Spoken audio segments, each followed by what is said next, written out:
तिसरी पाठ 23वा. माता रमाई भीमराव आंबेडकर. रमाईचा जन्म रत्नागिरी जिल्ह्यातील दापोली तालुक्यातील वणंदगाव येथे झाला. त्यांच्या वडिलांचे नाव भिकू धोत्रे असे होते. आईचे नाव रखमाबाई असे होते. त्यांच्या घरची परिस्थिती अत्यंत गरिबीची होती. अशा वातावरणात त्यांचे बालपण गेले. भीमराव रामजी आंबेडकर यांच्याशी त्यांचा विवाह झाला.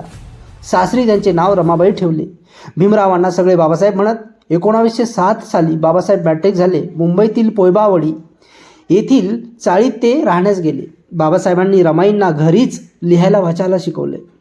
बडोदा नरेश सयाजीराव गायकवाड यांची शिष्यवृत्ती घेऊन बाबासाहेब 1913 साली शिक्षणासाठी अमेरिकेला गेले.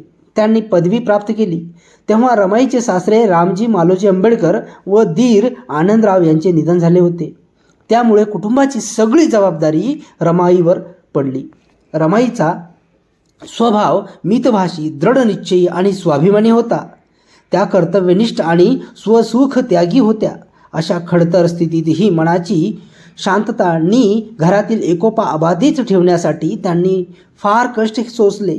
बाबासाहेबांच्या अनुपस्थितीत त्यांच्या विधवा भावजाईला व तिच्या मुलाला त्यांनी अंतर दिले नाही. त्यांचे उत्तम प्रकारे पालनपोषण केले. हाल अपेष्टातही कधी कुरकुर केली नाही. काटकसरीने प्रपंच करून पतीच्या अभ्यासात अडचण येईल अशी एकही गोष्ट त्यांनी केली नाही. दीन दलित समाजाचे भवितव्य सुधारण्यासाठी डॉक्टर बाबासाहेब आंबेडकर यांच्यासह रमाईंनी स्वतःला झिजवले.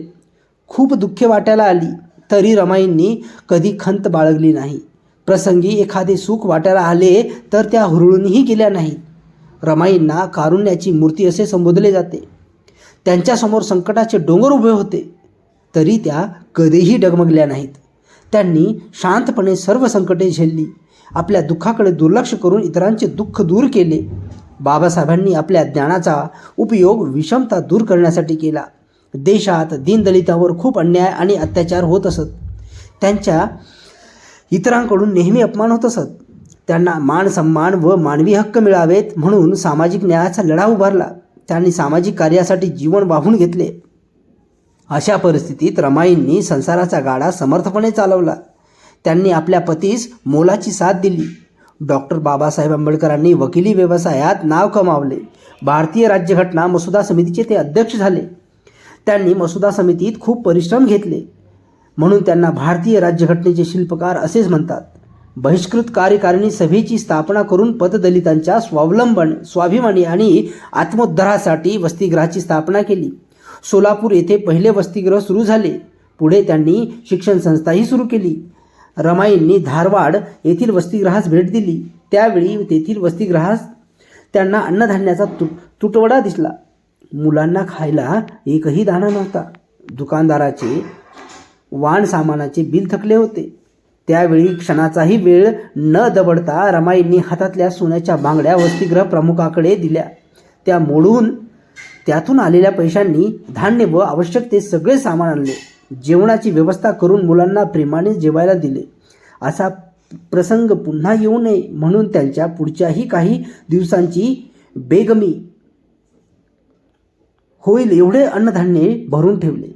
रमाईच्या प्रेमाने वात्सल्याने वसतिगृहातील सर्व मुले भारावून गेली. त्यांच्या कारुण्याचा ओलावा सगळ्यांनी अनुभवला. रमाई दीन दलितांच्या आई व बहुजनांच्या सावली झाल्या. सर्वांना आधार देण्याची रमाईची वृत्ती होती. स्वतःची सर्व स्वप्ने विसरून कुटुंबाच्या व समाजाच्या उज्ज्वल स्वप्नांना साकारण्यासाठी त्या शेवटपर्यंत झगडल्या. त्यांची जिद्द आजही सर्वांना प्रेरणा देते. नमो बुद्धाय. जय भीम.